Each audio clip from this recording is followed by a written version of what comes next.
خدا کے دین کی خدمت کا ایک انمول ادارہ ہے، ادارہ رہے برے انسانیت تو سب کو پیارا ہے،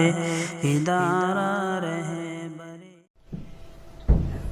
السلام علیکم ورحمۃ اللہ وبرکاتہ۔ ناظرین، آئندہ کل یعنی اتوار کی جو رات ہوگی وہ 14 شعبان یعنی اسلامی تاریخ کے اعتبار سے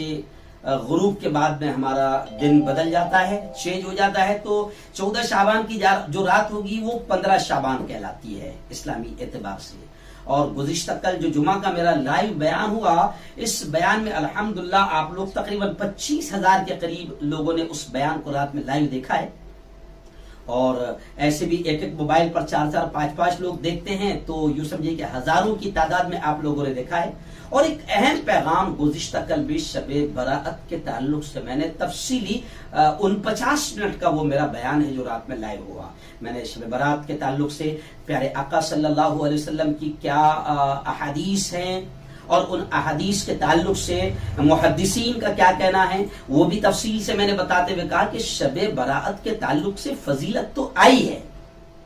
اور وہ بھی جن احادیث میں شب براءت کے تعلق سے فضیلت آئی ہے وہ احادیث ضعیف ہے، لیکن ضعیف احادیث اتنی کثرت سے آئی ہے کہ علماء نے کہا کہ وہ حسن کے درجے میں پہنچ جاتی ہے، تو فضیلت تو ثابت ہے شب براءت کی۔ جمہور علماء نے بھی اس کی فضیلت بتائی ہے، لیکن فضیلت کے ساتھ ساتھ یہ بھی بتایا کہ اس رات میں کوئی عبادت مخصوص نہیں ہے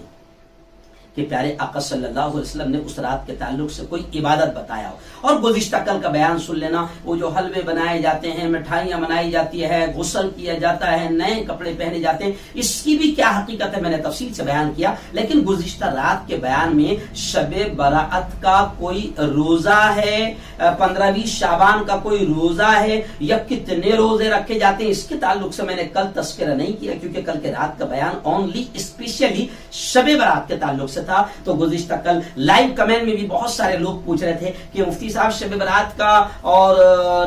شعبان کے روزے کے تعلق سے کیا حکم ہے، تو آئیے میں تھوڑا سا آپ کو بتا دوں کہ سب سے پہلے تو میں آپ کو بتا دوں کہ شعبان کا یہ جو مہینہ ہے بڑی برکتوں والا مہینہ ہے، بڑی فضیلت والا مہینہ ہے، بالکل بھی اس کی فضیلت سے، اہمیت سے، برکت سے انکار نہیں ہے۔ اور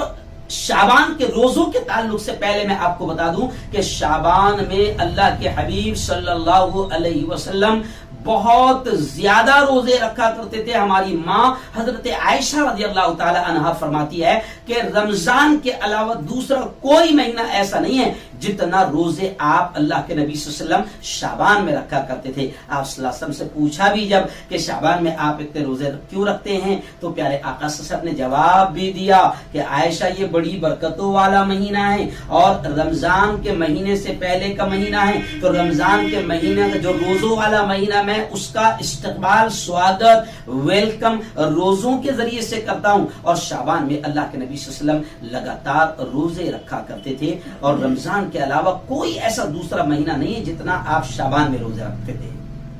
تو شعبان میں روزے رکھتے تھے۔ اور ویسے بھی میں آپ کو بتا دوں کہ پیارے آقا صلی اللہ علیہ وسلم کا معمول تھا کہ ایام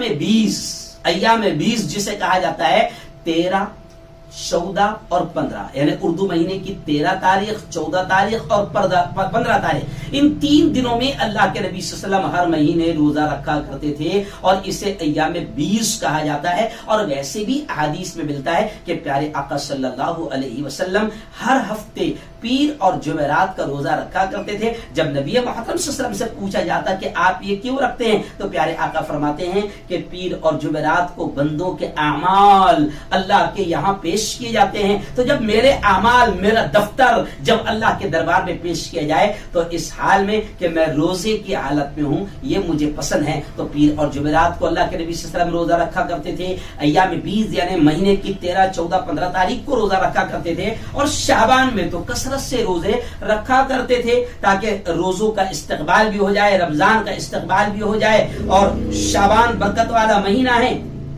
اللہ کی جانب سے رحمتوں اور برکتوں کو لوٹنے کا مہینہ ہے، تو اس اعتبار سے بھی روزہ رکھا کرتے تھے۔ لیکن ایک